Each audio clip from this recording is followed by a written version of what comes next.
कोयटा में railway station के platform पर खुदकुश धमाका। इंतजामी के मुताबिक 24 अफराद जम बहक, 50 से ज़्यादा जख्मी। रेलवे हुक्काम के मुताबिक पेशावर के लिए जाफर एक्सप्रेस ने 9 बजे रवाना होना था। ट्रेन अभी प्लेटफॉर्म पर नहीं लगी थी कि रेलवे स्टेशन पर टिकट घर के करीब धमाका हुआ। वाक़या काबिल मजम्मत, मासूम अफराद को निशाना बनाने का तसलसल है। बलूचिस्तान से दहशतगर्दों का कलाकमा करेंगे।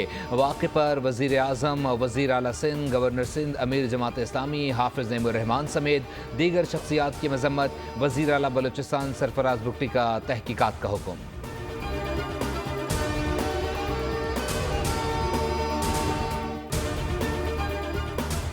स्मॉग का रोग ख़त्म ना हो सका। लाहौर फ़िज़ाई आलूदगी में आज भी पहले नंबर पर। भारत से आने वाली हवाओं ने पंजाब में सांस लेना मुश्किल बना दिया। माहिरीन के मुताबिक आइंदा 3 दिन तक शदीद स्मॉग रहेगी। सुबह के औकात में मोटरवेज़ को कई मकामात पर बंद कर दिया गया।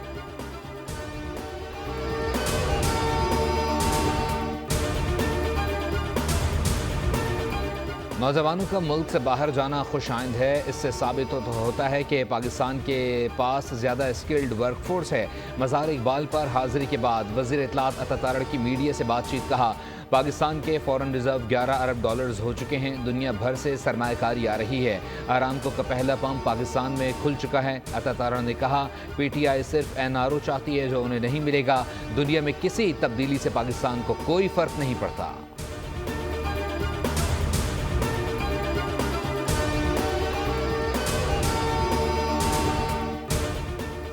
दयार इश्क में अपना मकाम पैदा कर, नया ज़माना नए सुबह शाम पैदा कर। मुफक्किर पाकिस्तान अल्लामा मोहम्मद इकबाल का आज 147वां यौम विलादत।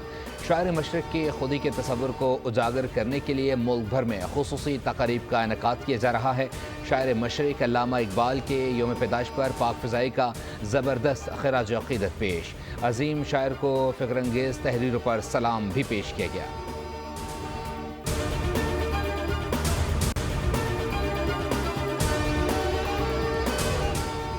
KP हुकूमत और असातिज़ा के दरमियान मामलात तय पा गए। असातिज़ा आज धरना ख़त्म करके पीर से स्कूल खोलने का ऐलान करेंगे। मुआहदे में तय पाया कि प्राइमरी टीचर की भर्ती का स्केल 12 से 14 कर दिया जाएगा। प्राइमरी हेड टीचर का स्केल 15 से 16 किया जाएगा।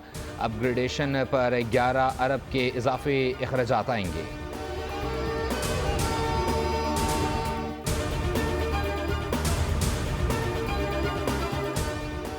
और ऑस्ट्रेलिया के खिलाफ तीसरा वनडे कौमी क्रिकेट टीम एडलेड से पर्थ पहुंच गई। फैसला कुन मैच कल खेला जाएगा। 3 मैचेस की सीरीज 1-1 से बराबर है। पहला वनडे कैंगरूज ने जीता था। दूसरे मैच में शाहीनों ने फतह हासिल की थी।